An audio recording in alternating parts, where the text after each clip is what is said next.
You! Welcome to WatchMojoUK, and today we're counting down our picks for the top 10 WTF Mr Blobby Moments. Totally unexpected. I mean, it's like if anyone had asked me when I was working with Noel on Swap Shop. Before we begin, we publish new content every day, so be sure to subscribe to our channel and ring the bell to get notified about our latest videos. For this list, we're looking at the weirdest, most inexplicable incidents from Mr Blobby's long career in British pop culture. Do you love the Blob or loathe him? Let us know in the comments. Number 10. The video game. Hot on the tails of his 1992 debut in Noel's House Party, in 1994, a Mr Blobby tie-in video game was released by Millennium Interactive.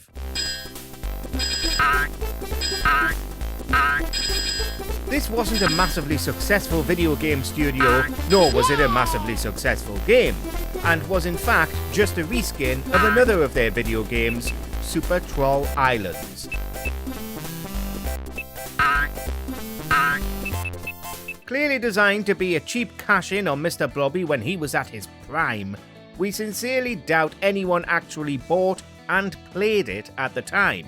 We did get a glimpse of Mr Blobby's house and his Blobby family though. It's bizarre that this game ever existed in the first place.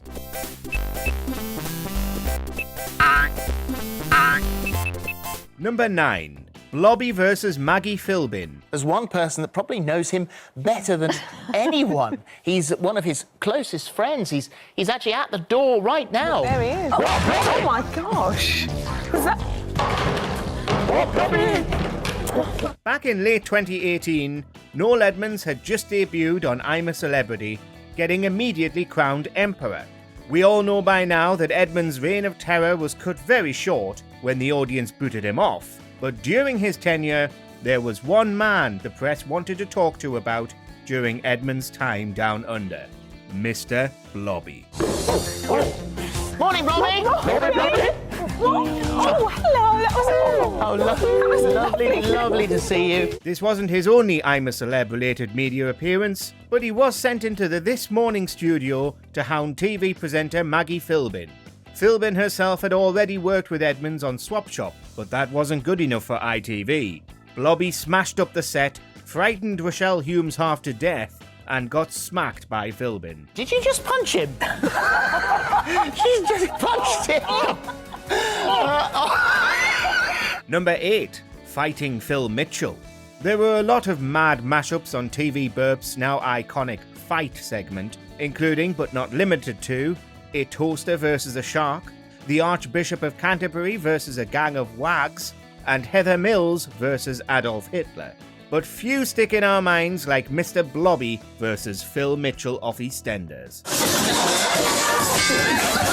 Leave it! This happened because somebody broke into Dot Cotton's house, remixed by Harry Hill as a chaotic Mr Blobby. But which is better at crashing through doors, Phil or Mr Blobby? It then devolved into a competition to see who was better at crashing through doors and causing general mayhem. Phil Mitchell or Mr Blobby? Phil might be aggressive, but our money's on the Blob for his complete lack of humanity. See you after the break. Number 7. Meeting Hyacinth Bouquet. I guess you won't know who I bumped into in the street. Oh, Richard, I do wish you wouldn't speak to people without me. Revered British sitcom Keeping Up Appearances was airing right alongside Noel's House Party in the 1990s, which is likely why this absolutely baffling crossover was put into being. A famous actor visiting my home. I hope the neighbours are watching.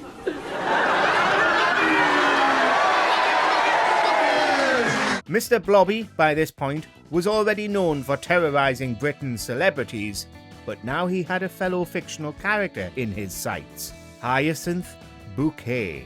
While Hyacinth meticulously cleans her good china, it's revealed her husband Richard has invited Mr Blobby to stay. I'm not taking laps and souchong this afternoon. Or oolong, how long? If there's one person who could put Hyacinth in her place, it's Blobby, smashing up the kitchen fittings and all the crockery.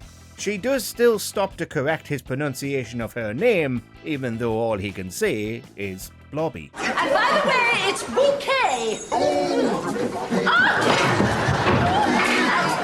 Has he got a keeper or something? He's causing mayhem in my home. Number 6. Blind date. Another Noel's house party moment. This time Mr Blobby went on a blind date.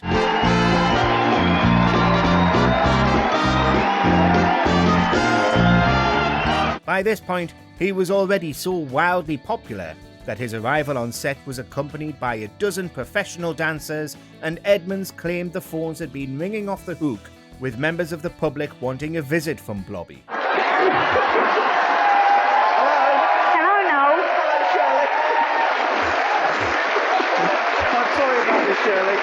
It's strange to imagine today that anybody wanted to invite Mr Blobby to go to school with them, but that was the crux of the joke. A woman calls the show and says she wants to send Blobby to visit the primary school her 4 grandchildren attend. And which school would you like to be able to take Mr Blobby to? Well, I'd like him to go to Can Hall Road. Yeah? Primary school. That's where my 4 grandchildren go. Oh, lovely. Lovely. Do you... Number 5. BBC News at 10. Are we absolutely sure that he got through security properly? Is he allowed to be here? As recently as 2021, Blobby was back on the screens, putting in an appearance on BBC News at 10 o'clock at night. The Blob was there to promote his starring run in a pantomime of Peter Pan, showing in Milton Keynes, of all the places, that December. We're not sure how much promoting a monster that can only say his own name can really do, but they sent him all the way to the BBC newsroom regardless. Blobby, Blobby, Blobby, Blobby, Blobby, Blobby, Blobby, Blobby, Blobby, Blobby, Blobby, Blobby, Blobby, yeah! What was so inexplicable about this appearance is that it was so late in the evening and came after a show of actual, serious news bulletins. Is he allowed on the set? Oh, you make me nervous. Go back on the catwalk. You're not even allowed to be in this building. Number 4. Christmas number 1. If there's one thing Brits love, it's fighting to make the absolute weirdest song you've ever heard a Christmas number 1. And it often works.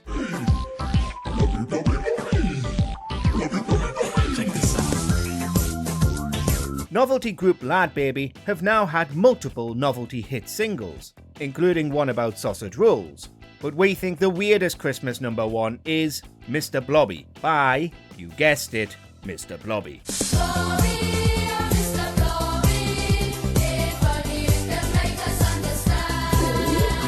This released in 1993, and it soared to the top of the charts in a matter of weeks, eventually emerging victorious after a brief chart battle with Take That.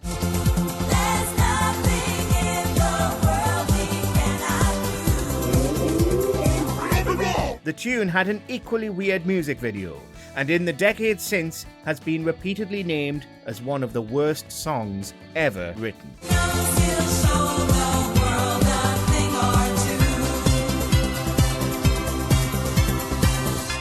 Number 3. Haunting Jack Whitehall. During the big fat quiz of the 90s, Jack Whitehall made the great error of revealing his blobby phobia to the world. I hated Mr Blobby when I was... he terrified me more than anything else.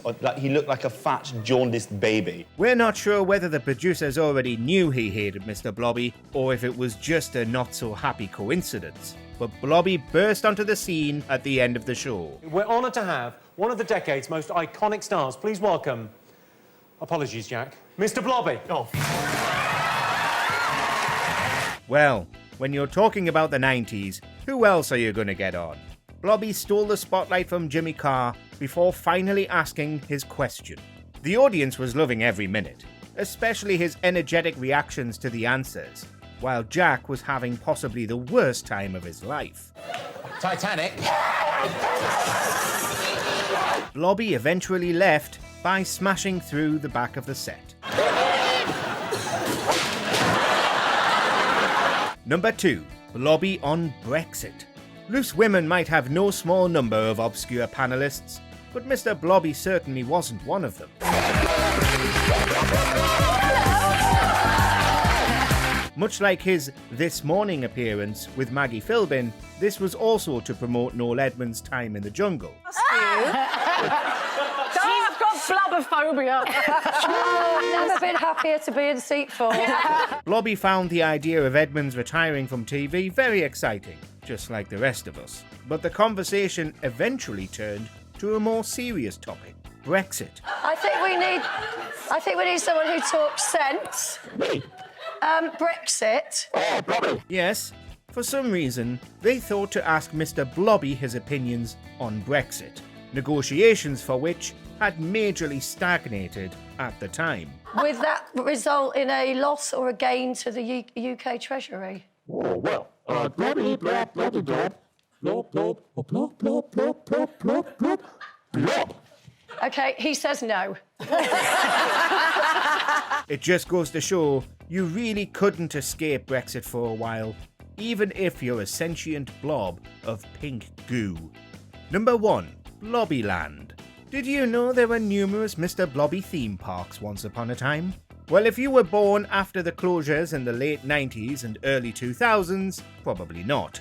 There were a handful of locations created by Noel Edmonds, officially named Crinkly Bottom, after the setting of House Party. The parks were blighted from the beginning, receiving objections from local residents and being resoundingly disappointing and unpopular. It also led to the scandal Blobbygate, when Edmonds was sued by Lancaster Council, and today, the old Blobbyland attractions lie abandoned and rotten. It's definitely a contender for one of the UK's scariest places. Do you agree with our picks? Check out this other recent clip from WatchMojoUK and be sure to subscribe and ring the bell to be notified about our latest videos.